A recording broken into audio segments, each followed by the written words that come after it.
bang hele Pathianin imate hung pui to zela September tha dinga Pathianni masapen Pathianni ti takle ilalpa Jesu Christa igit lona je ko the vuilemin oma thiami channa dingo thoki nani nilopi takmai he September tu kumaringa September tha dinga Pathianni masapen tinga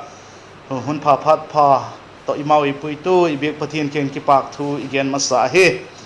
ko chom khen khatte ho chu ki khopna ho bigin ki khomna ho mang pantawa ejon ihiule imang pan the nai deu po wa ji ka chon tunin le Pathian thua holim khom ding he media te mang cha in Pathian thu te langai thaki dingin ki sahitin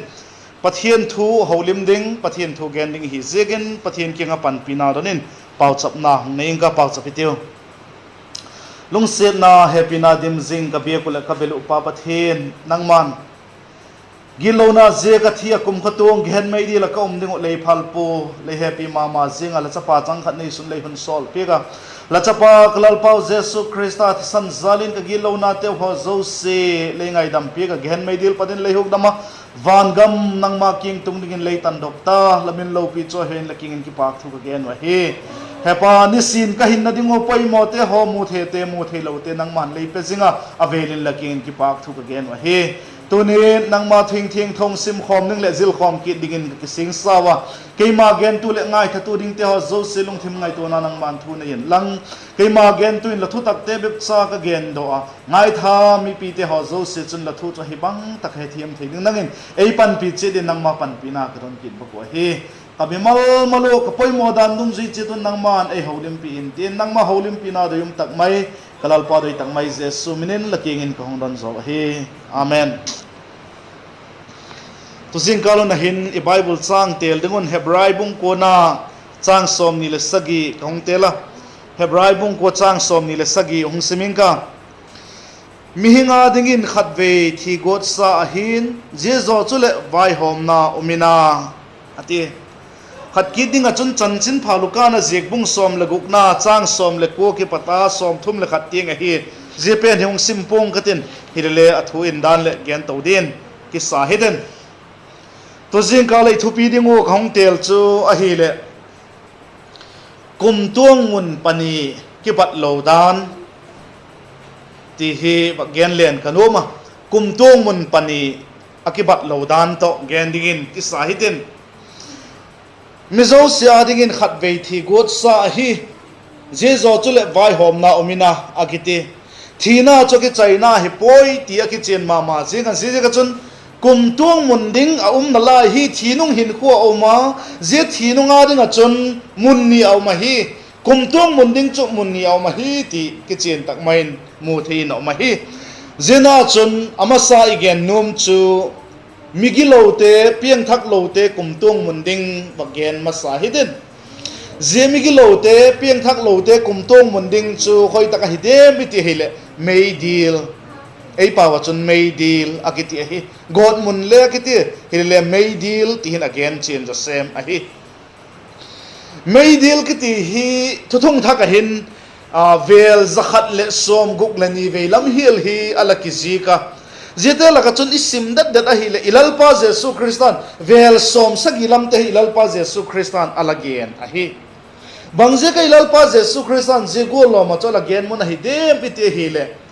je mai dil ki ti hi mihing te umna dinga ki sim a hi po setan pathian mel ma hot pen umna dinga sim a hi je chu hi jingla yo chun mihing te ho pian thak na nei lo wa thitale hin je mai dil la chu setan chu ta khom ding hi je kin pathianin je chu ei phal po Jesu Christan je ding chu ei phal po je ka chun vel tam pi aman le warning ei pi in alage na hi ti het me loading a hi Pathianin mihing umna dinga siam hi poi setan le asol chak te umna dinga siam hi ti choki chen na digin chanchin pha mathai na jek bung som ni le panga na chang som ni le khat na hin hiti na kisika chun a veila ma umte kinga chun nang ho han sedol te ho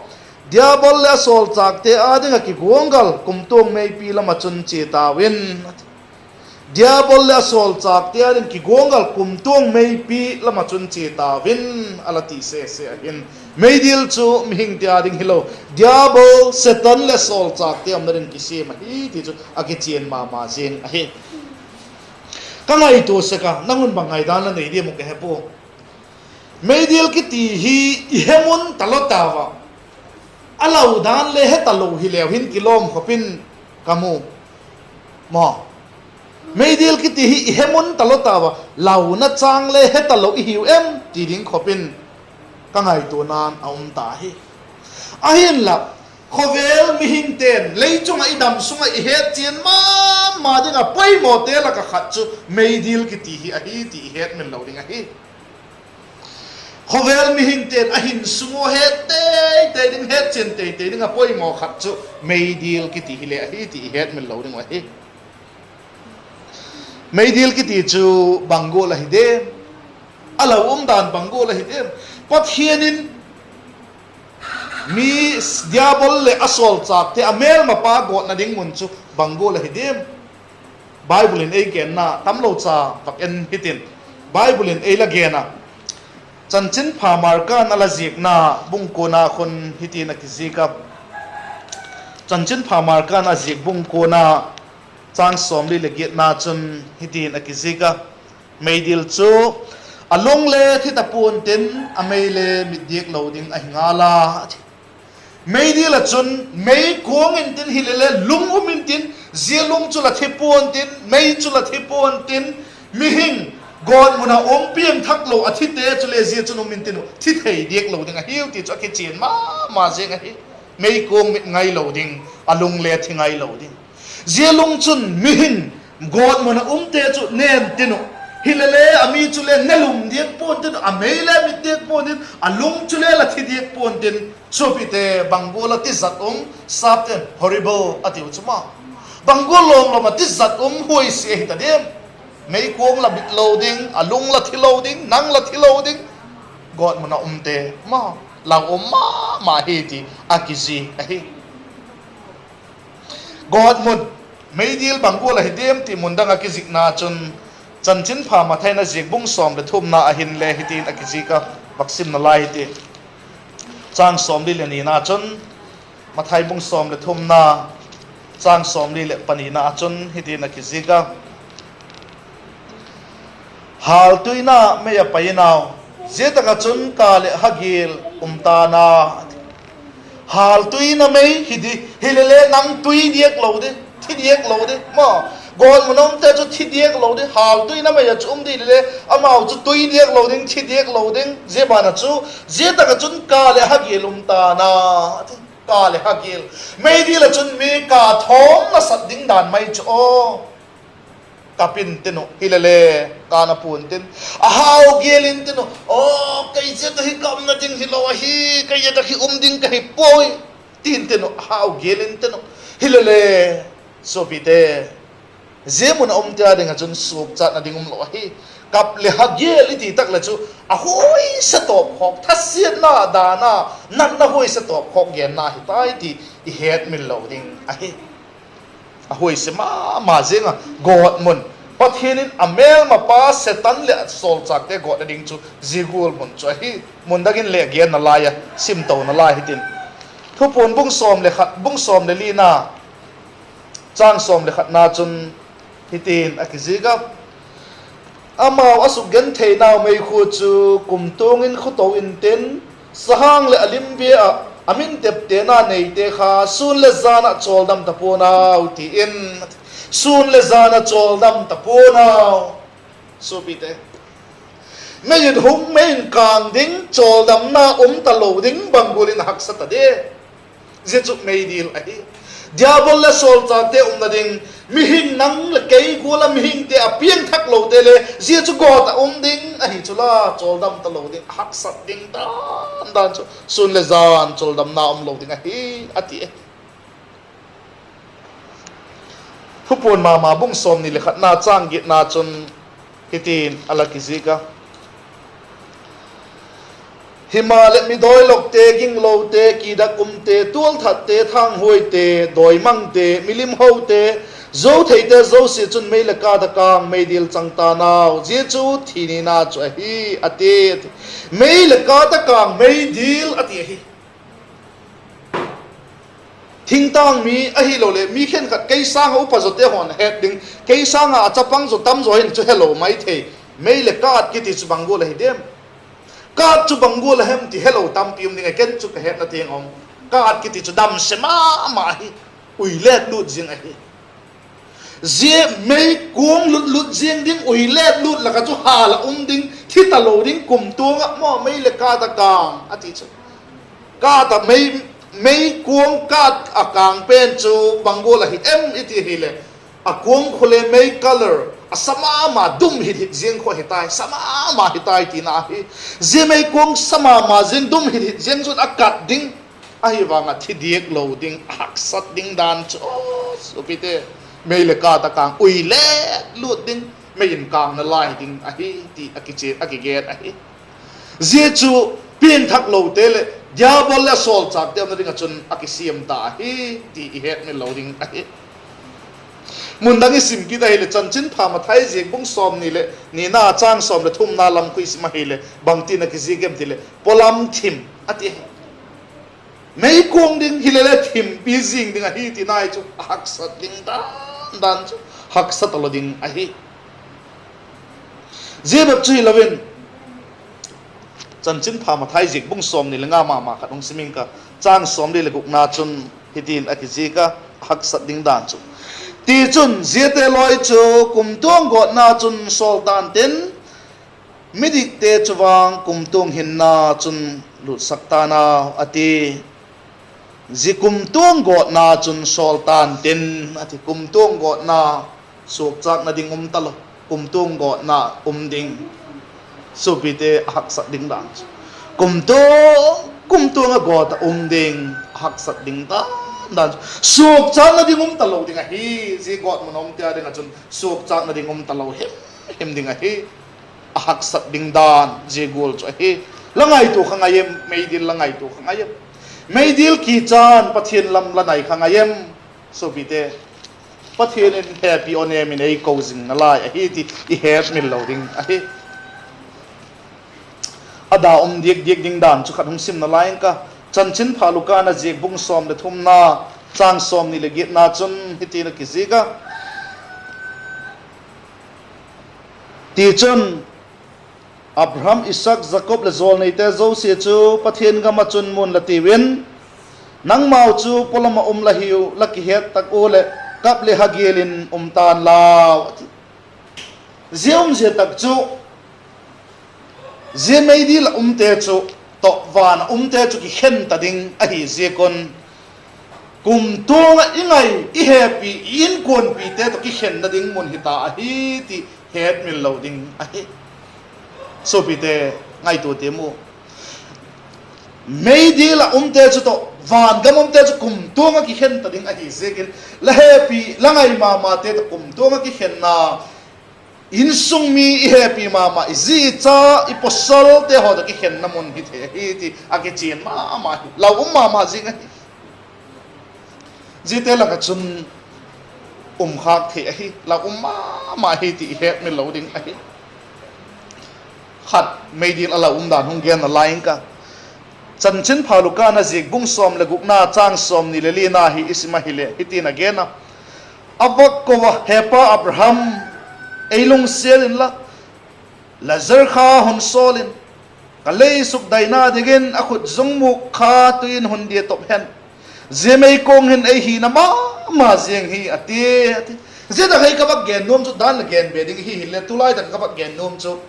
ze gen mai di la chun ho het na nei na lai ding la hi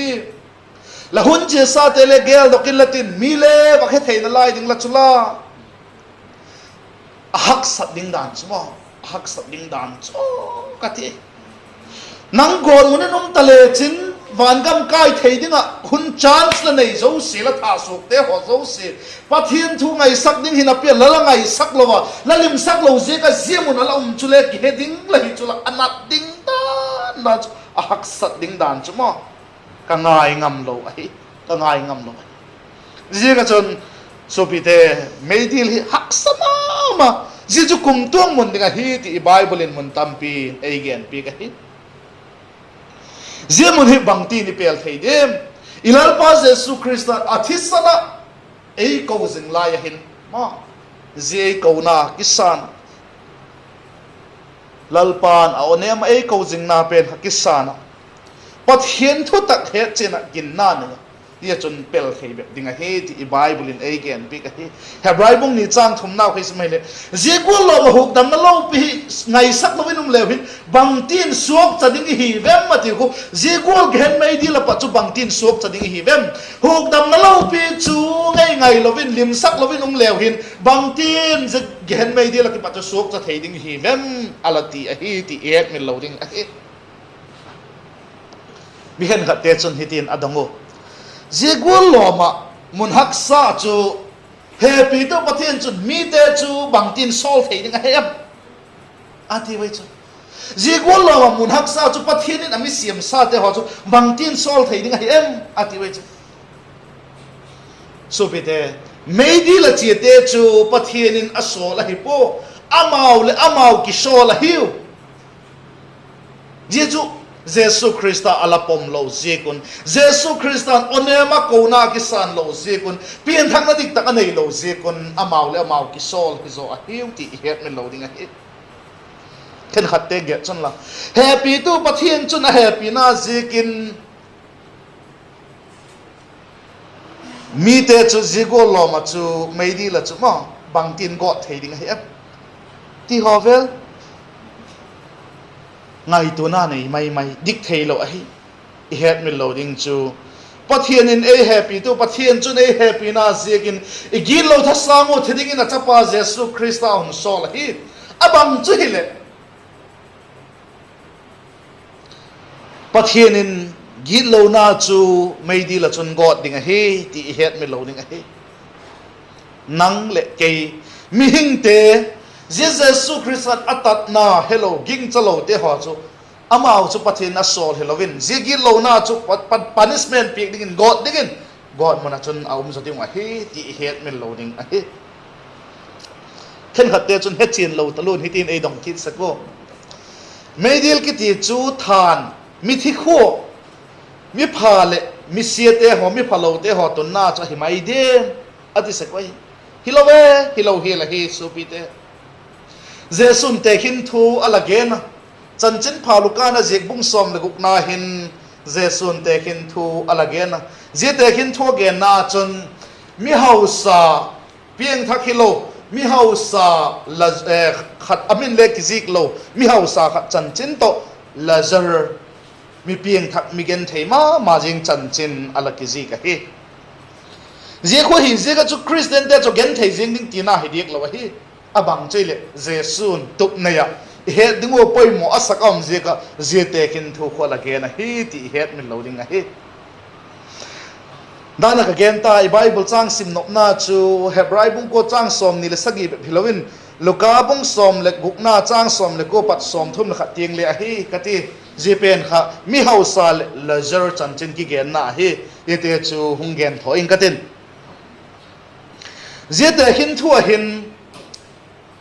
Lazar ki tiging tu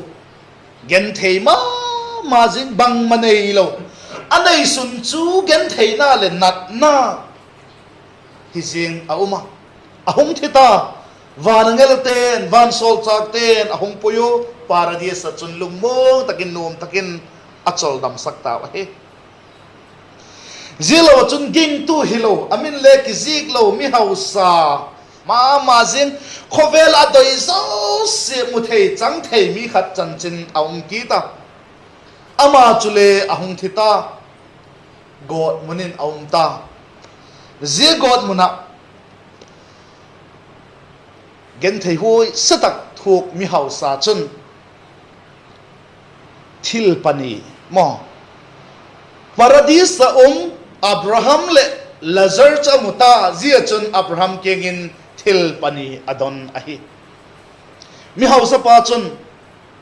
meidils gen thei tak mai om na ki pada chun paradise Abraham le Lazar king a chun thil pani adon ahi adot masat chu bang hi em ite hi le dana I Bible chang simna chang som ni le lina Luka bung som le guk chang som ni le lina kha hi Abraham kia nga chun pa Abraham razar kha hung solin la mo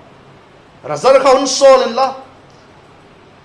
anat thok kana thok ma jeng na pen adai na ding akhut kha tui hung dia che khen la kalei hi hung su che khen tin adon ai chu a story ning na hi iwak ngai tu hi le mi hausa adam laya Lazar migen theima ma jeng kinga happy na sulang lo pa chun tuhin Lazar kinga chun thil adon ta hi mo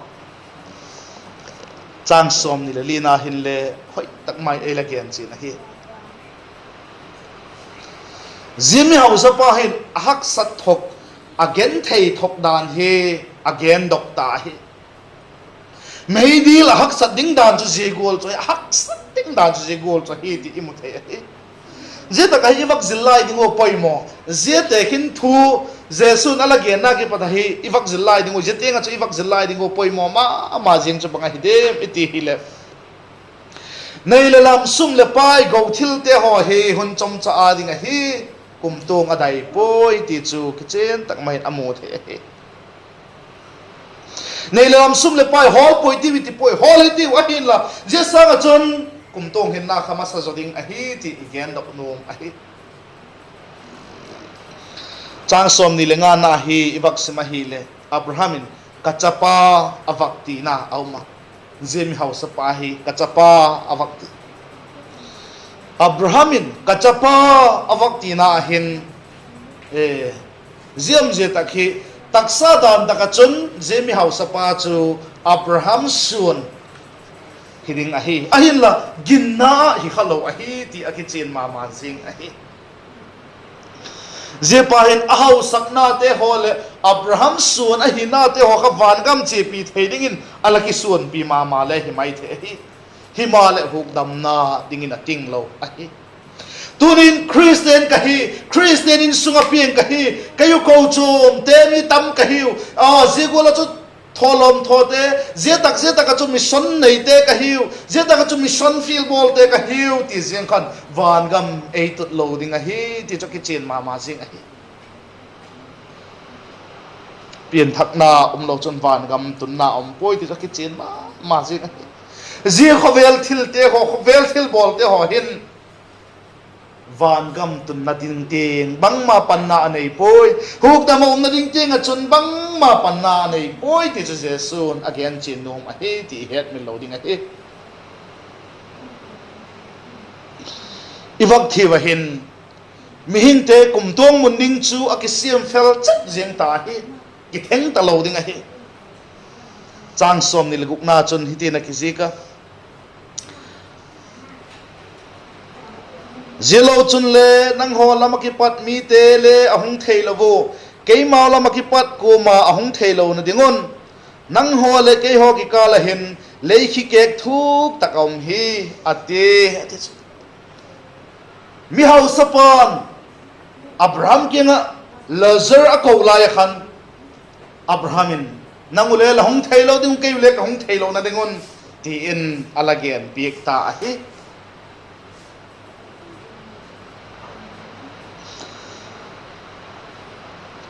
ze paradis le meidil god muna hin ki chi to theina ki kom to theina lo hi dam ki chen tak mai e la gen pi hi ze god muna hin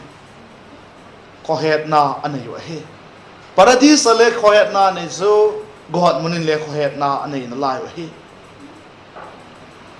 I het thei chu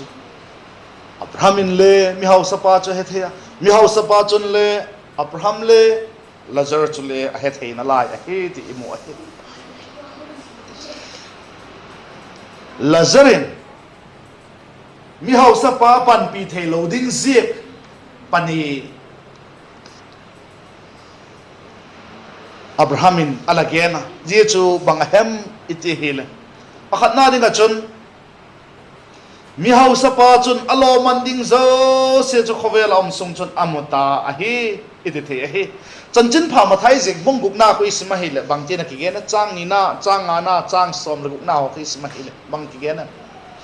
la pau sap ta ko le mi mu thei thei na dingin mi te pak cha thei thei dingin bol ki on a hi lo le an la ngol ta ko le an ngol la hi mi te na hong he thei na dingun la mai su mol ki on ji te ho chu na ki pak ma no mu zo tao ati khama ji chu mi hau sa pa chun am zo ta hi ding a hi chule adam la ya chun ji mi hau sa pa hin pathian chu anusi a hi ti akichen ma jing a hi apani na dingin lazarin mi hausa pa va pan pi thei lo je pani na ding a chun lei khi kek thuk tak mai khen dan a hi danu dana i bible chang sim na khan e gen chen pi a hi lei khi kek thuk tak mai chun khen dan a hi ta ki pan pi thei lo ki chun to thei ta lo hi ti he thei a hi mi hausa pan Abraham king adot panina chu pakhat na chu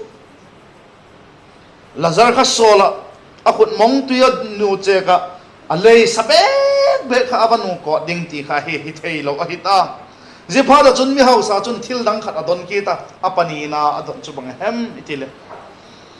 chang som ni le sagi ki pathin som thum le khat teng hin again suka je chu bang hem iti ile so pi posal panga kanayit Jesu pi pasal panga ka nei te chu kei ke nga hung lo na dingun la zer chu solin la je chan chin phathu chu again hen tin awa don ngut ki ta hi mi hau sa chun je chu don ngut ki ta hi mi hau sa pa chun o ka so pi te hoi je tak mun hin hung kha kha naw o je tak hin hung ki un tinum ten a hi so pi te gen mai di lom te ho chun o ka so pi te ho kaloi ka pai pha te ho chule hongin tinu gen mai di la chun nom takin ki ta na tingai ngai lo hiu ti ki che na hi te takin hung kha naw ti alaw a hi ji je ga chun lazar ka sol dingin alaton a hi mi hen khat te chun to le takin gon mun chi chule khok pui zia chun kaloi kapai phale tam pi min tin loi ding le tamina ti bang le omo mi khen khatte ho chun kanu ka happy pen pieng thak lo la thi ta ama ke nga chi ding ka hi ke pieng thak pung ka ti bang le mi mai he mai so pi de lanu ai lo le loi le pai pha ten je mun na chi ding a chun hung phal lo ta lo ding a he ti lucky head mil lo ding a hi ama chun mi pieng thak lo te ho changai khom ma zingo je gen mai di long ding cha law ma zingo a hin la bang ma bol thei ta po bang ma bol pek thei ta po gen thei am ding dan chmo gen thei am ding dan chi gol cha hi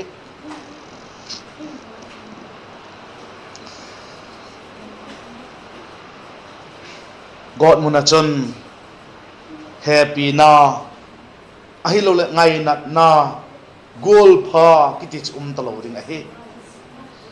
zemun hi gen thei thok na le ki ngai sit na mun gen mai dil kiti chu gen thei thok na le ki ngai sit na mun to phok pe na hi ti het min lo ding a hi ingai pen i doi pen te to ne le nok dik lo ding ni thei ta lo mun a hi ti het min lo ding a hi so bi te lazar chun lazar kati mi hau sa pa chun ji adot ngut lai chun le je chu hi thei lo hi dan abrahamin again pi ka zol nei te le pathian thu a hi je kha la ngai le ati kha ai la ma chun khuti lo ve mi thila ka pat mi khat thoki thin la again le tingot a hi ai la bible sim det ai le jan bu som le khatna lam pu sim hi le lazar ki ti dang khat jesu na thisa kai ding akai thoki ta hin sak ki ta hi le pharisai te tha ding be pin en ki ta wai kha ma athu ge an tak san malaka tha ding be pin mi ten en sek wai chu je gul chu a hi je kin hi thei lo a hi dan alagen pi ka hi so bite je da ka zillai izil ding a poi mo ma chu bang hi em tile meidi lom te chun thaga mang thai te chu alai na ma hi a hi la bang ma bol pi the ta pu hi ai là nang là cái câu chùm tên vàng i bol thầy hi bằng he inga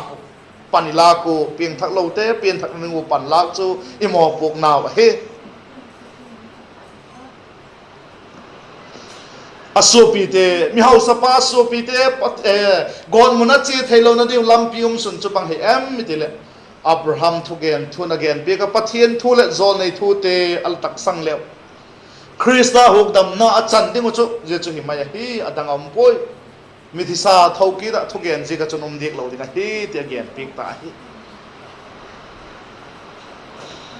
kangai tu saka mi hau sapa he pathian in hon tam tak chan salapi tambe pi alako alaho limpi dingin ka tak sang hi azik chu ngai tu le chin Pathianin ahau sak ding aphal pi ka je ahau sak na chu pathian het mil na nei lo pathian min lo pin nga mat zok ding pathian adoi sak hi pathian zangai na amal som na mang dik lo pa hi ti akeche na hi jigul chu igamin bangjat om khadem nang lai kha tolem supi ki ngai tu ngai hi si Pathianin mi hau sapa chu hau sat ding a phal pe ka amal som zia chu ama nai sem na ding amal som tu het na ding a pathian na pe khiding hi ahin laman zia chu ama het mil nan tai mang san nan amang ta mi wang se top kho hong su ka he ti mu a he chule thu thung lui bible hin le holim pi jing ding a he ahin la alim sak lo hiding a he chule holim pi ki na ding a ko na ding pathum na chu bang a hi de mi ti hi le Lazar kha athimasa Lazar thia chun mi hau sa chun o ni khat ni le ke le jigula thiding ka hi ti ki ngai to theina anei na dikin Lazar pathin in athi sak ma sa le hiding a hi a hin la ji ho chu le bangman asep lo hi mi hau sa pa chun ka ngai to hi le meidil zinga chun le ama ni ma khoding be a khon na lai hi ma midang te thok im na kha boy pipo kei thok na kale tui hum nu che khen tin adona zia cho hi thelo phatin midang te le ti po e ka su pi posal panga te atingot ngot na lai ai chu mani masil ma na lai hi itingam so pi te meidil hak sat ding dan meidil ub chat chu heta hi dia chu kumtung mun ding khat chu hi kumtung mun ding khat jok chu a hi le van gam ahi jichu tunin gen zom da mai tai tin hong sot thim ta meidil ala umda iwak gena chomlam agena chun tuni sermon cho chomlam wa gen ninga chun khovel mi hingten he chen ma ding a pha chu meidil hile ahi ti gena pathianin amel mapa agot na ding muna chun nangle pang kha theila he hak sading dan chu pathianin mi hau sapa agot na hin amu chin thei mama a he jesun te hin thola gen na mi hau sal lazar chan china gen na pathin hak sading dan chu mu thein aw ma he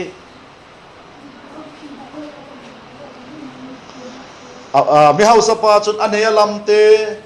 Abraham sun mi hina te asung kha hi mai the zete ho chu god muna pat huk dam na ringa chun ating poi amat theyam poi ti cho kichina he tunin nei le lam khovel go sum le pa christian in sungai pin na te ho kha van ga bitun na ding le meidi la padai huk dam ninga chun ating poi ti het men lo ding a he i thinung tak le i kumtong mun ding chu siam thak thei hi talo a hi meidi lom te chum den tan tin van ga mom te chum den ding a hi tai mấy đi lòng te họ chun thagao mong thai alai nat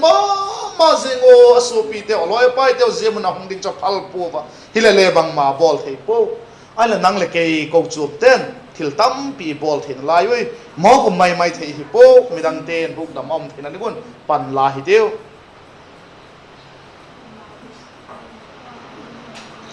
je khowele yum sunga meidi la ki pat sok cha na dingin hun lem chang tam pi la ne hi mai thei hasu ki khel sak ki kumtung ki sikna hiding he ilalpan happy onem in ei ko zing he ti het min loading a he kumtung mun pani kibat lodan gen go he god mun igena van gam pen gen man po pathin hun phai pek le pathin ni ki le gen itin je god mun pat isok chat thena ding go chun lalpa happy onem in a causing a he tila he la in loi pate ho om thei sun sun to hong sa khoming ka teno e se zo so le upan pau chop nai nei pigin tin je chu tu singkal pathin thui ki pol khom na heding a he pa na thui gan thak te chu he themo e midang te pan pi thei ding khopayum thina ni gun e ma ichan ding che ton malai som pik tan la san chun kening ka pa ke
không thể tạo dựng cái bao nhiêu tiền cái bao nhiêu công việc để là sang sinh pa là ta sa pa mang sang là ta đa môn này chúng thì đi số làm pa tôi biết hôm mang năm ta không nghe không ngay thao là pa gì hết tiền thế là pa gọi môn chứ hết tiền thế là pa cái mau này chơi lâu là pa đi đang tâm lại em đi đang sinh ra cái là đang muốn chụp chung lâu rồi là sang sinh pa kita không được không đi tao rồi là cái bao nhiêu tiền tao không येเป็นโซนของไซต์ที่ผมตัดดูก็ที่ปาเวลาปาที่เราปาดูที่ปัจจัยเราคิดเองผมคิดที่จะดี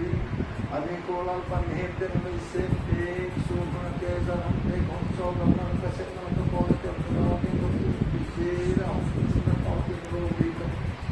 เราต้องให้เราจำให้เส้นที่เรามาวันนี้มันดีเราเรียนข้อสำคัญเราปันที่